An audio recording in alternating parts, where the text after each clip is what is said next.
En esta ponencia tomaré pero muy en cuenta la propuesta de Karl von Clausewitz, autor de Sobre la guerra, en particular su famosa frase que ha sido estudiada profusamente en los siglos XIX y XX: la guerra es la continuación de la política por otros medios. Recordando ayer lo que decía Jan Meyer, tiene toda la razón, que la frase de Clausewitz era: la guerra no es más que la política del Estado proseguida por otros medios. Lo que se ha leído, y lo que voy a referirme a continuación, es la frase primera, que es la que se ha reflexionado sobre ello, que es: la guerra es la continuación de la política por otros medios. Estoy consciente de que esta frase y sus implicaciones han sido estudiadas desde todos los ámbitos de las ciencias sociales y las humanidades, ya no digamos por los políticos huizacheros o de más o menos buena altura. Antonio Gramsci, en sus notas de la cárcel, reflexionó sobre la famosa frase para definir mejor su guerra de posiciones y sus casamatas políticas. Para llegar a la revolución era necesario relacionar la estrategia de la guerra con los procesos políticos.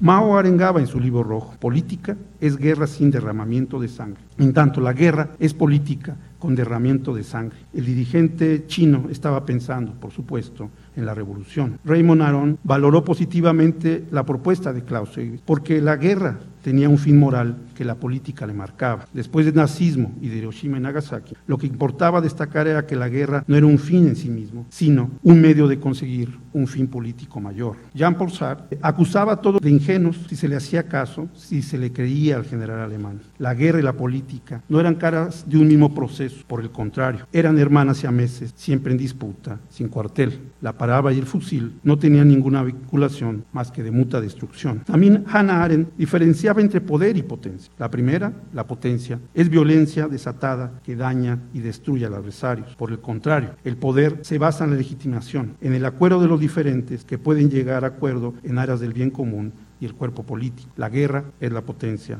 el poder, la política. Michel Foucault puso de cabeza a Clausewitz: la política es la continuación de la guerra por otros medios e instrumentos. La política es una imposición de poder, discursos y prácticas. Las negociaciones políticas son una máscara de la violencia. Mejor dicho, diría Foucault, la política es siempre la continuación de la guerra por los mismos medios violentos. Quiero destacar ahora la lectura de John Keegan en su Historia de la Guerra. El autor de este impresionante libro alerta sobre el error de convertir la fase famosa en un concepto histórico, eterno, para entender a las guerras en cualquier tiempo, momento y circunstancia. Que la guerra y la continuación de la política está atada, anclada a un específico contexto de enunciación y tiene una validez analítica para determinada época. Keegan nos advierte que no se puede recurrir a la frase para entender en cualquier momento la relación entre guerra y política. No hay mejor ejemplo para mostrar los peligros del anacronismo como son los cosacos. Los cosacos, nos recuerda Keegan, atacan, guerrean y matan a fin de comer, y no les preguntan a sus víctimas si están de acuerdo y quieren sentarse a negociar a la mesa. Como afirma Keegan, la frase sirve para estudiar los siglos XVIII con las guerras napoleónicas incluidas, el siglo XIX con los enfrentamientos bélicos entre Alemania y Francia, y hasta la Segunda Guerra Mundial en el siglo XX. Así, muchas lecturas contradictorias y resolutas enfrentadas sobre la frase, esa frase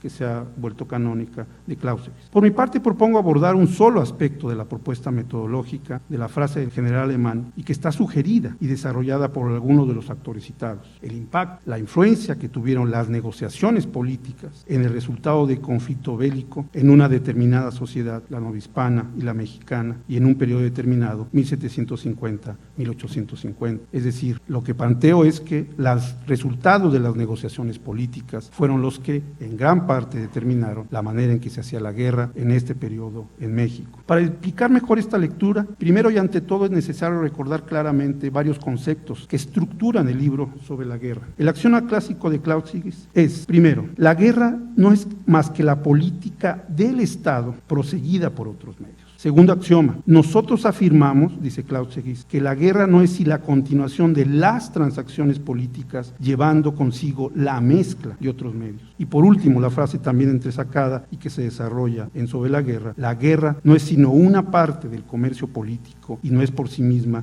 una cosa independiente. Al subordinar la guerra, y esa es la lectura que se le ha dado, al subordinar la guerra, negando que sea algo inherente a la naturaleza humana, a la política, considerando el resultado de una acción convencional y pactada, y por tanto racional, se da razón de la guerra en virtud de la propia racionalidad de la política. Es decir, el axioma clásico de Clausewitz es que la razón de la guerra es la política y la guerra se hace para conseguir los fines políticos. Pero aquí hay que hacer 3 consideraciones. Primero, el Estado. Clausewitz es hijo, sí, de la Revolución Francesa, pero también es un noble y por consiguiente está inmerso y ahí se alimentó de una estructura que podemos considerar de antiguo régimen. Es decir, el Estado para Clausewitz no es solo la estructura burocrática, sino también los estados, los cuerpos que tienen determinados privilegios y determinadas maneras de participar en el gobierno. En pocas palabras, el Estado de Clausewitz no es el Estado moderno, sin más, no es el Estado que surge con la Revolución Francesa y que es sobre todo la autonomía del Estado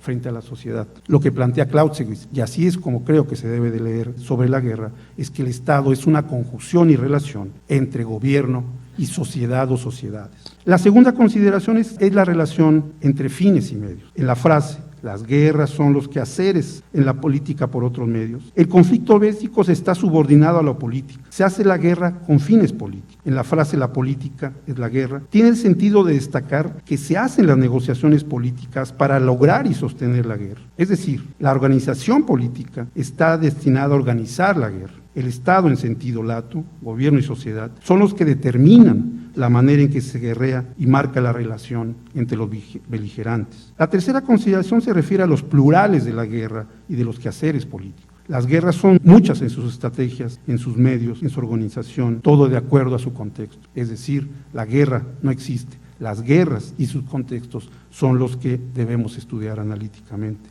Y por su parte, los quehaceres políticos, las formas de buscar consensos, negociar, enfrentar al adversario, también son múltiples, pero de nueva cuenta, todos dependen de los contextos históricos. Así, de acuerdo a las guerras, serán los procesos de negociaciones políticas. El propio Clausewitz permite esta lectura de su frase y su propuesta, así como la lectura plural de la relación entre guerra y política. Para ello, en Sobre la guerra, como nos recuerda Teresa Santiago en su libro Justificar la guerra, Clausewitz hace 4 consideraciones, todas mutuamente relacionadas. En primer lugar, hay 2 tipos de guerra, la absoluta y la realista, dice Clausewitz. La guerra absoluta es la destrucción sin más del enemigo. Su objetivo es acabar con sus posibilidades de armamento de soldados y oficiales. Su fin es destruirlos, derrotarlos, aniquilarlos. Mejor citar a Clausewitz, y lo cito. Si nos detenemos otra vez en el concepto abstracto, absoluto de la guerra, deduciremos que el fin político se ha de hacer, está fuera de su campo, es decir, la política está fuera de la guerra absoluta, ya que se tratará siempre y únicamente en la guerra absoluta de derribar al contrario, esto es, de dejarlo indefenso. En cambio, la guerra real es el campo de la política, donde se busca encontrar acuerdo con el contrincante, pero también es un fenómeno social que necesita una organización política. Es decir, la guerra real es la que le interesa a Clausewitz. Aquella que en la política es la que determina los fines de la guerra, la que marca la manera en que se hace la guerra. La organización social y política es la que hace la guerra real. La guerra absoluta, dice Clausewitz, está presente, claro, pero también hay que historiarla, como dice el propio Clausewitz. Todo empieza, mejor dicho, como una guerra absoluta, pero poco a poco se va volviendo una guerra real, sobre todo, esta es la palabra, en una guerra civil. 2 consideraciones más hace Clausewitz, victoria y paz. La victoria es campo propio de la guerra absoluta. ¿Por qué? Porque se derrota al enemigo, se le acaba. En cambio, la paz es la propia de la guerra real. La paz es la posibilidad de hacer negociaciones y también llegar a consensos, aún con la violencia. Pero este concepto, esta relación entre guerra y política, entre la organización política y la organización para la guerra, ha tenido ciertas repercusiones en la manera en que se ha analizado en la historiografía y sobre todo en la sociología histórica este par de conceptos.